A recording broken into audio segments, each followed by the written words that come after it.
Hi friends, నమస్తే అండి. Welcome to లెనిట్స్ కిచెన్ అండ్ బ్లాగ్స్. నేను మీ మాధురి. ఇవాళ అయితే మనం కౌసు పిట్టలు ప్రిపేర్ చేసుకుంటున్నామండి. ఇది కర్రీ చేస్తున్నాను. ఇదిగోండి, ఆ పిట్టలు వచ్చేసి ఇలా ఉంటాయన్నమాట. సేమ్ చికెన్ లాగే ఉంటుంది, కాకపోతే చిన్న చిన్నగా ఉంటాయన్నమాట. చూసారా, అరచేతిలో పడుతుంది. సో వీటిని చాలా ఈజీగా సింపుల్గా రెసిపీ అయితే ప్రిపేర్ చేసేసుకున్నాను. చాలా ఈజీగా చేసేసుకోవచ్చు కూడా, మీకే వీడియోలోకి వెళ్తే అర్థమవుతుంది. అయితే నేను కొంచెం వీడియో లెంతీగా ఎందుకు చూపించానంటే ఇవన్నీ చూడటానికి కొంచెం బాగుంది కదా, సో అలా చూపించాను అనమాట. బట్ వీడియో కుకింగ్ అంతా కూడా చాలా ఈజీగా సింపుల్గానే ఉంటుంది, టెన్షన్ అవ్వద్దు. అండ్ ఇందులో వచ్చేసి మనకి ఈ కౌసు పిట్టల వల్ల మనకి చాలా హెల్త్ బెనిఫిట్స్ అయితే ఉన్నాయండి. అవి ఏంటి అనేది మీరే నెట్లో సెర్చ్ చేసుకోండి. అంటే యాక్చువల్లీ ఉన్నాయండి, నిజమే. అది మాత్రం అన్నీ నేను చెప్పలేనులే, కానీ మీరైతే చూసుకోండి. అయితే ఈ విధంగా మనకి ఉన్న ఒక్క బర్డ్ని మనం ఈ విధంగా 4 పార్ట్స్గా గ్రేట్ చేసుకోవాలి, కట్ చేసుకోవాలి. ఇదిగోండి, నేను కూడా చేస్తున్నాను. ఈ విధంగా కట్ చేసుకోవాలి. సింపుల్గా ఈజీగానే కటింగ్ అనేది అవుతుంది.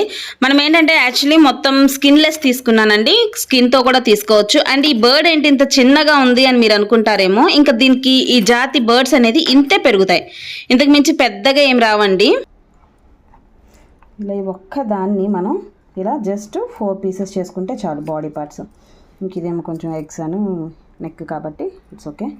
ఇట్లా ఒకదాన్ని మనం 4 పార్ట్స్గా మాత్రమే చేసుకోగలం. ఓకే,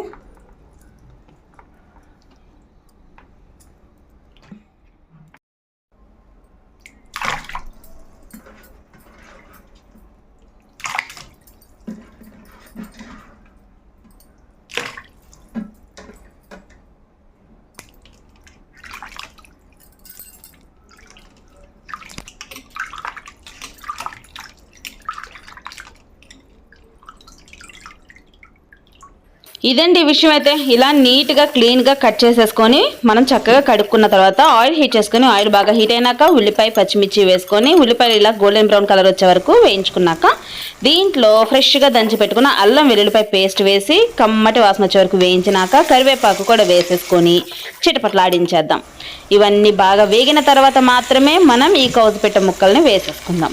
వీటికి టేస్ట్ చాలా చాలా బాగుంటుందండి.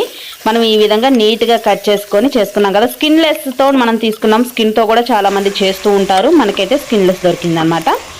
ఓకే, మొత్తానికైతే మూత పెట్టేసి లో ఫ్లేమ్లో కుక్ చేసుకోవాలి. ఒక 2-3 మినిట్స్ అలా పెట్టుకున్నట్లయితే మనకి చికెన్ అనేది కాస్త మగ్గుతుంది. అదేలేండి, కౌజుపిట్ట అనేది కాస్త మగ్గుతుంది. మగ్గిన తర్వాత దాంట్లో 1 స్పూన్ పసుపు, ఉప్పు టేస్ట్కి తగ్గట్టుగా చూసి వేసుకోండి. ఇది వచ్చేసి Kashmiri red chilli powder and masala కారం అండి, 2 వేసుకుంటున్నాను.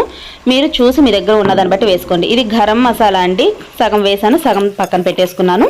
వీటిని బాగా కలియబెట్టుకొని ఇదంతా కూడా పచ్చి వాసన పోయే వరకు ఇలా కలియబెట్టుకోవాలి.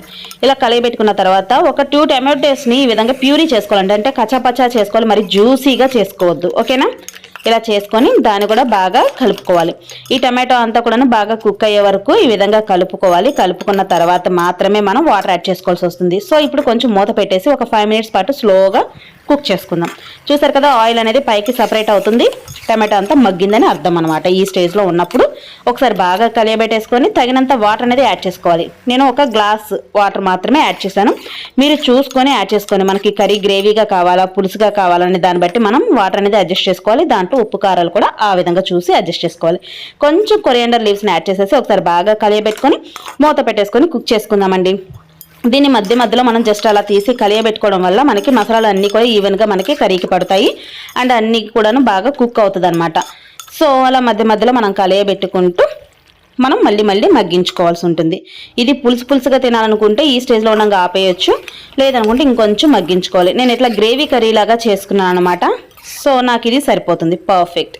ఈ స్టేజ్లో ఉండగా చూడండి, మనకి పీసెస్ అన్నీ కూడా చాలా పర్ఫెక్ట్గా ఉన్నాయి కదా. ఇది లాస్ట్ అండ్ ఫైనల్ మూమెంట్ అనమాట. దీంట్లో coriander leaves and garam masala కొంచెం వదులుకున్నాం కదా, అంటే ఉంచుకున్నాం కదా, అది కూడా యాడ్ చేసేసి బాగా కలియబెట్టేసుకోవడమేనండి. అంతేనండి, చాలా సింపుల్గా ఈజీగా ఈ రెసిపీ ప్రిపేర్ అయిపోతుంది. ఐ హోప్ ఈ వీడియో మీ అందరికీ ఖచ్చితంగా నచ్చైతే అనుకుంటున్నాను ఫ్రెండ్స్. ఈ వీడియో మీకు నచ్చినట్లయితే లైక్ చేయండి, షేర్ చేయండి, సబ్స్క్రైబ్ చేసుకొని మరికొన్ని మంచి వీడియోస్ కోసం stay tune, stay connected. Bye friends.